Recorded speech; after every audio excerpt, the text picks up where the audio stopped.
Swastiastu. Assalamualaikum warahmatullahi wabarakatuh. Salam namo budaya, salam bahagia.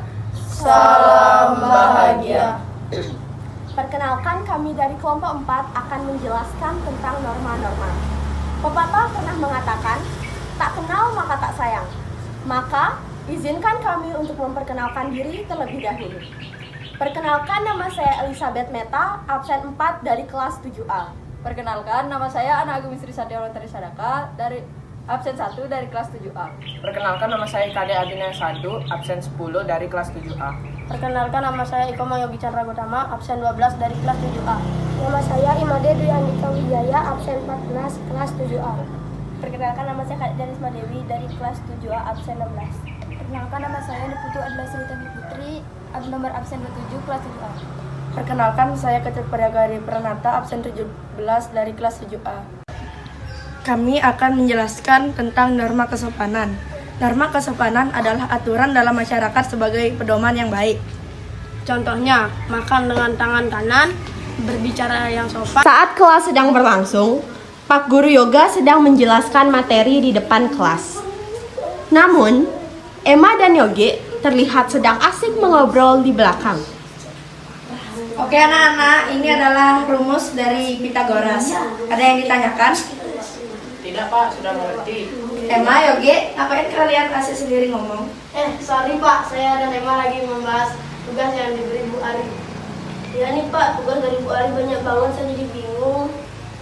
Bahas tugas itu nggak apa-apa, tapi jangan di saat jam pelajaran ya, apalagi ada guru yang sedang menjelaskan. Baik Pak. Ya tuh benar, kalian berisik banget tahu. Ya Pak, guys? Iya, cakap aja kok. Ya nih nggak tahu sopan santun dan etika. Pesan moralnya adalah tidak baik mengobrol saat guru sedang mengajar. Kita harus menghargai guru yang sedang menjelaskan. Perilaku tersebut termasuk norma kesopanan. Akan menjelaskan tentang norma kesusilaan. Jadi, norma kesusilaan itu adalah norma yang muncul dari hati nurani dan akan dijelaskan contohnya dengan teman saya. Contohnya adalah menolong teman bila ada kesusahan dan mendamaikan teman jika sedang selisih. Di suatu sore yang sejuk, ada seorang yang baik hati ingin bersedekah untuk pengemis.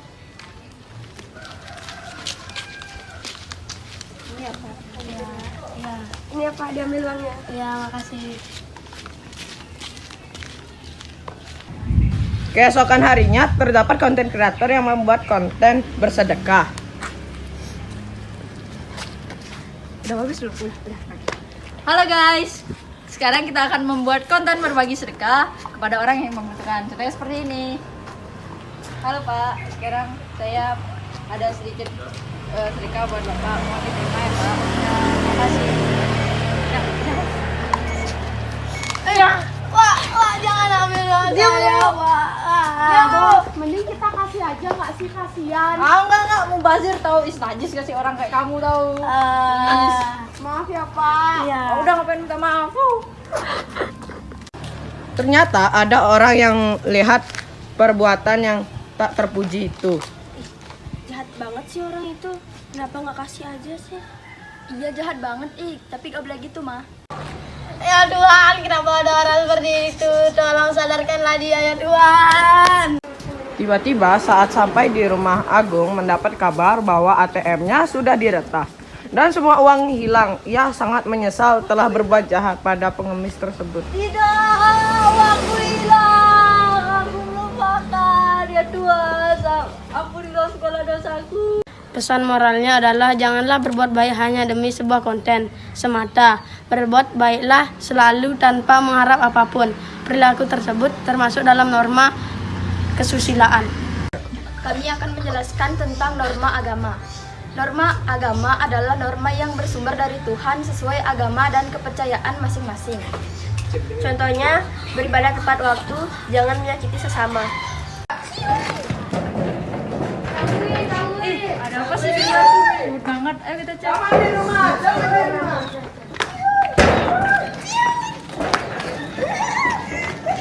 Mau tak pantunin nggak?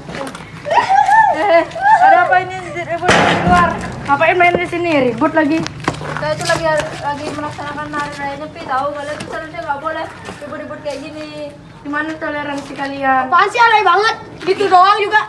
Ya nih baperan. Ya, baperan.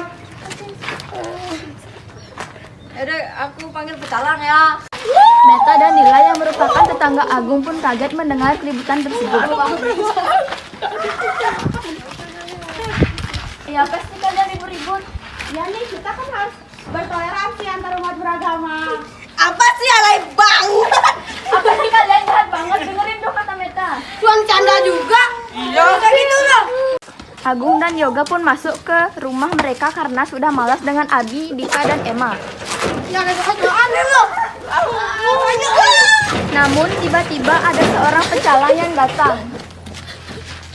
Kalian ngapain di sini? Maaf. Kita harus saling menghargai antar umat beragama. Jangan saling bermusuhan. Perilaku tersebut sesuai dengan norma agama. Kami akan menjelaskan tentang norma hukum. Norma hukum adalah norma yang bersifat mengikat dan harus dipatuhi. Contoh norma hukum adalah membayar pajak tepat waktu dan tidak melanggar peraturan lalu lintas yang telah disediakan. Di suatu sore, ada seorang pengendara yang kebut-kebutan karena sudah telat ekstra. Ia tak menghiraukan pengendara lain yang diterobosnya. Di sisi lain, ada seorang pria yang sedang mengendarai sepeda gayung dengan santai. Saat tiba di pertigaan sekolah, Emma langsung menerobos tanpa melihat pengendara lain. Di sisi lain, Dika yang berkendara dengan santai tak melihat Emma yang hendak berbelok, hingga tiba-tiba Emma pun menabrak Dika. Aduh, kamu nih bisa lihat gak sih? Kamu lihat saya takut sih.